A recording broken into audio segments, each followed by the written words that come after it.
तो आज जो हम एसेट की डेफिनेशन लेके चल रहे हैं वो रॉबर्ट कियोसाकी की रिच डैड पुअर डैड वाली डेफिनेशन है, वही लेके चलेंगे क्योंकि वो काफी प्रैक्टिकल डेफिनेशन है। तो ऐसी कोई भी चीज जो हमारे जेब में कैश डाल दे नेट वो एसेट होती है, या फिर जो हमारे लिए लॉन्ग टर्म में वेल्थ क्रिएट करे वो एसेट होती है। तो एसेट तो हम सब समझ गए। तो अब क्योंकि हम सभी लोग एसेट बिल्डिंग पे इतने इंटरेस्टेड हैं, तो क्यों ना हम ये पता लगाएं कि कौन से ऐसे एसेट्स हैं जिसके अंदर लॉन्ग टर्म वेल्थ क्रिएशन होता है। तो ऐसे ही 10 एसेट्स की बात करेंगे हम इस वीडियो में। नमस्कार दोस्तों, मैं हूं जयंत और शुरू करते हैं long term investment philosophy with market milestone.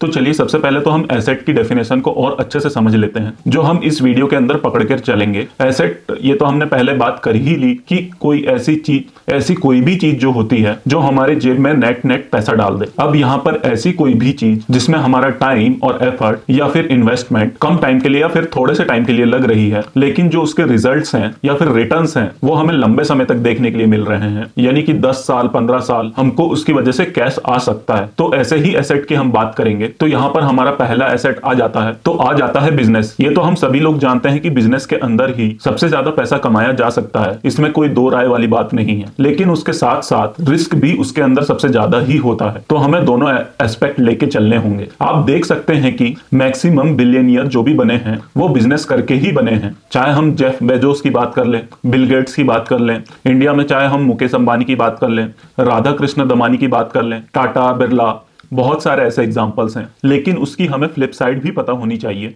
Business के अंदर लो लिक्विडिटी होती है, आप ओवरनाइट किसी भी बिजनेस को छोड़कर नहीं जा सकते हैं। तो अगर आपने लेट से गलत डायरेक्शन पकड़ ली तो उससे निकलना भी बड़ा मुश्किल हो जाता है, तो उसमें एग्जिट बैरियर भी होता है। तो इसीलिए हमें किसी भी बिजनेस में घुसना है तो हमें उस बिजनेस के ऊपर पहले स्टडी कर लेना बहुत जरूरी है। अब यहाँ पे हमारा दूसरा एसेट आ जाता है रियल एस्टेट। रियल एस्टेट के बारे में मैं पहले एक दो आपको कोट बताना चाहता हूँ। जॉन डी रॉकफेलर, जो अमेरिका के एक टाइम के रिचेस्ट इंसान थे, उन्होंने एक बार कहा था, the major fortune in America are made in lands. John D Rockefeller oil magnet थे, स्टैंडर्ड ऑयल उनकी कंपनी थी। एक जमाने में वो 90% ऑयल कंट्रोल किया करते थे यूएसए के अंदर। दूसरा उनके कंटेम्परेरी थे एंड्रयू कार्नेगी, जिन्होंने स्टील के अंदर अपना बहुत बड़ा बिजनेस बनाया था। यूएस स्टील नाम की उनकी एक कंपनी थी। उन्होंने भी एक बात कही थी, 90% of all millionaires become so through owning real estate. तो रियल एस्टेट की एक खास बात समझ में आती है, यहाँ पर मैक्सिमम नंबर ऑफ मिलेनियर्स बनते हैं। यहाँ पर हम बिलेनियर्स की बात नहीं कर रहे हैं, कुछ लोग बिलेनियर भी बन जाते हैं जो लोग रियल एस्टेट का बिजनेस करते हैं। लेकिन अगर हम नंबर्स की बात करें तो रियल एस्टेट की वजह से ही ज्यादातर लोग मिलेनियर्स बनते हैं। अगर इंडिया में हम कहें तो करोड़पति बनते हैं। ऑफ कोर्स रियल एस्टेट एक अच्छा एसेट है, लेकिन हमें हर एसेट की फ्लिप साइड भी पता होनी चाहिए। तो इसकी भी हम फ्लिप साइड की बात कर लेते हैं। रियल एस्टेट में लिक्विडिटी बहुत लो होती है। जब आपको पैसों की एकदम से जरूरत पड़े तो हो सकता है आप उस रियल एस्टेट को आसानी से ना बेच पाए। दूसरा, रियल एस्टेट ज्यादातर लेवरेज पे खरीदी जाती है, यानी कि उसके अंदर डेट या लोन इन्वॉल्व होता है। जब लोन इन्वॉल्व हो जाता है किसी एसेट के अंदर या फिर किसी इन्वेस्टमेंट के अंदर, तो आपके जो रिटर्न्स हैं वो भी मल्टीप्लाई हो जाते हैं, और साथ में बाई चांस अगर उसके अंदर लॉस हुआ तो वो भी मल्टीप्लाई हो जाते हैं। तो ये लेवरेज का इफेक्ट भी हमें अच्छे से पता होना चाहिए। थर्ड नंबर पे आ जाते हैं पेपर एसेट्स। पेपर एसेट्स कौन से होते हैं? पहला हो गया इसके अंदर स्टॉक्स, यानी कि आप शेयर मार्केट में अगर इन्वेस्ट करते हैं, स्टॉक्स के अंदर भी आप देखेंगे बहुत सारे लोग बिलियनियर्स बने हैं। इसके अंदर सबसे फेमस एग्जांपल तो खैर वॉरेन बफेट का ही है। उसके अलावा जॉर्ज सोरोस है, चार्ली मंगर है, और ऐसे बहुत सारे हैं। आप जान सकते हैं उनके बारे में। काफी सारे लोगों ने स्टॉक से बहुत सारा पैसा कमाया है। अगर कोई फिक्स्ड इनकम या बॉन्ड्स में या फिर कॉर्पोरेट एफडीज में अगर कोई फिक्स्ड इनकम चाहता है, यानी कि फिक्स्ड रिटर्न चाहता है, वो बॉन्ड्स में या फिर कॉर्पोरेट एफडीज में, इस तरीके के इंस्ट्रूमेंट में इन्वेस्ट कर सकता है। म्यूचुअल फंड से एक और तरीके हैं। अगर कोई इनडायरेक्टली स्टॉक्स के अंदर इन्वेस्ट करना चाहता है तो म्यूचुअल फंड के अंदर इन्वेस्ट कर सकता है। यहाँ पर पेपर एसेट्स में एफडीज या फिर अलग डिपॉजिट भी आ जाते हैं, जैसे पोस्ट ऑफिस सेविंग स्कीम और डिफरेंट टाइप्स की सेविंग स्कीम। लेकिन वो इतने रिकमेंडेड नहीं होते हैं क्योंकि वहां पे रिटर्न्स इतने अच्छे नहीं होते हैं, जिससे कि आपकी महंगाई बीट हो सके। अब यहाँ पर हमारा फोर्थ नंबर पे एसेट आ जाता है कमोडिटीज, यानी कि गोल्ड, सिल्वर, ऑयल और दूसरे टाइप की कमोडिटीज। गोल्ड सिल्वर यहाँ पर बहुत अच्छे कमोडिटीज हैं जो आपको हेज करने में काफी मदद करते हैं, स्पेशली जब रिसेशन वगैरह आ जाते हैं या फिर कोई डाउन टाइम आता है तो ऐसे में गोल्ड और सिल्वर अच्छे रिटर्न्स दिखाते हैं। तो आपके जो बाकी के पोर्टफोलियो के रिटर्न्स होंगे वो हो सकता है कम हो जाएं। ऐसे टाइम पे जो गोल्ड और सिल्वर तरीके की कॉमोडिटीज हैं वो काफी काम में आते हैं। तो कॉमोडिटीज भी हमें जरूर केयरफुली स्टडी करने चाहिए। और पांचवा एसेट है कैश। अब बहुत लोग कहेंगे कि कैश अपने घर में रखने का क्या फायदा है, उससे तो कोई रिटर्न भी नहीं मिलता। बिल्कुल मैं आपकी बात से सहमत हूं, लेकिन आप जब ध्यान से समझिए, ये जो एप्पल है इतनी बड़ी कंपनी है, बर्कशायर हैथवे है, इंडिया में भी बहुत सारी बड़ी बड़ी कंपनियां हैं, इन्फोसिस है, रिलायंस है, टाटा है, ये सब कैश क्यों रखती है अपने पास? ये सब कैश इसीलिए रखती हैं अगर इनको कोई ऐसी अपॉर्चुनिटी मिल जाए फ्यूचर एक्सपेंशन के लिए, तो इनके पास कैश होना चाहिए, तभी तो कर पाएंगे।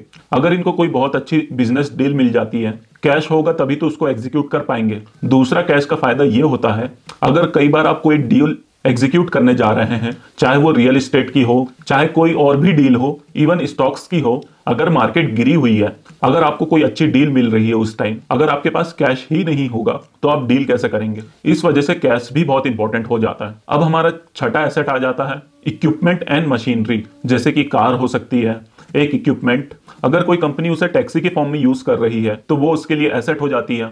अगर कोई ट्रैक्टर अपने फॉर्म के अंदर यूज कर रहा है वो उसके लिए एसेट हो जाता है। कोई लैपटॉप अपने काम के लिए यूज कर रहा है वो उसके लिए एसेट हो जाता है, क्योंकि उसके अंदर इन्वेस्टमेंट, इन एसेट के अंदर देखिए इन्वेस्टमेंट एक बार हो रही है लेकिन रिटर्न्स लंबे समय तक के लिए मिल रहे हैं। तो हमारी डेफिनेशन के हिसाब से ही चल रहे हैं अभी तक हम सारे एसेट्स में। और भी एग्जांपल ले लेते हैं, अगर कोई फोन से फिल्म बना रहा है या फिर वीडियोस बना रहा है, अब जैसे फॉर एग्जांपल हम वीडियोस बना रहे हैं, हालांकि हम प्रोफेशनल डीएसएलआर यूज कर रहे हैं तो वो हमारे लिए एसेट हो जाता है। सिमिलरली हम किसी फैक्ट्री के अंदर प्लांट एंड मशीनरी लगती है, वो उनके लिए एसेट हो जाती है।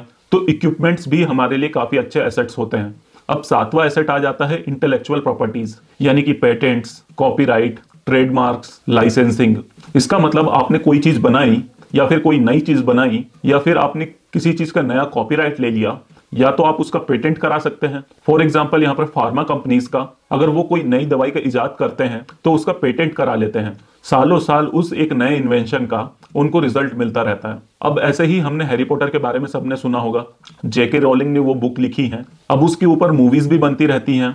वो सारी की सारी रॉयल्टी जेके रोलिंग को अभी भी जाती है। तो उन्होंने मेहनत तो एक बार करी सारी बुक्स लिखने में, लेकिन रिटर्न्स उनको पूरी लाइफ टाइम मिलते रहेंगे। सिमिलरली मार्वल के कैरेक्टर्स भी हम देख लेंगे, उनकी भी मूवीज बनते रहते हैं।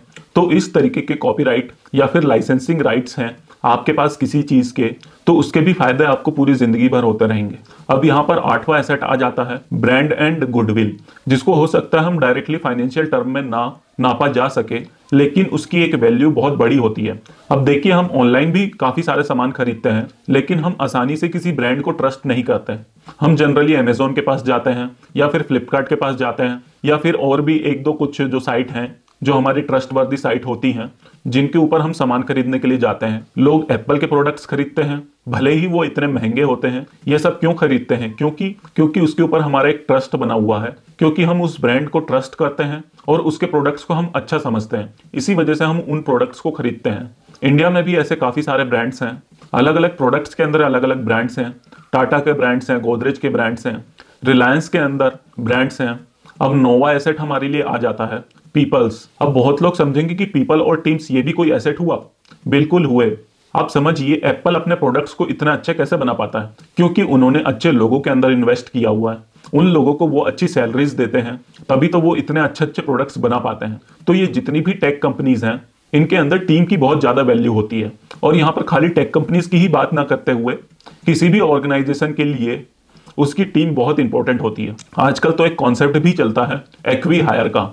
स्टार्टअप्स के अंदर आपने देखा होगा, हो सकता है अगर कोई टीम अच्छी हो और वो बिजनेस अच्छा नहीं चल पा रहा है, तो ऐसे बिजनेस को भी कोई ना कोई कंपनी एक्वायर कर लेती है। हालांकि वो कंपनी ये भी सोच सकती है कि मैं उन एम्प्लॉयज को अलग अलग से सेपरेटली हायर कर लूं, लेकिन अगर वो पूरे एक बिजनेस को ही खरीद लेते हैं, वो टीम एज इट इज उनके पास चली जाती है। ये प्रोसेस एकदम से उनके लिए शॉर्ट हो जाता है। तो हमें समझने की जरूरत है, जो लोग हमारे को टाइम और अपना एफर्ट्स दे रहे हैं, वो भी हमारे लिए एसेट्स हैं।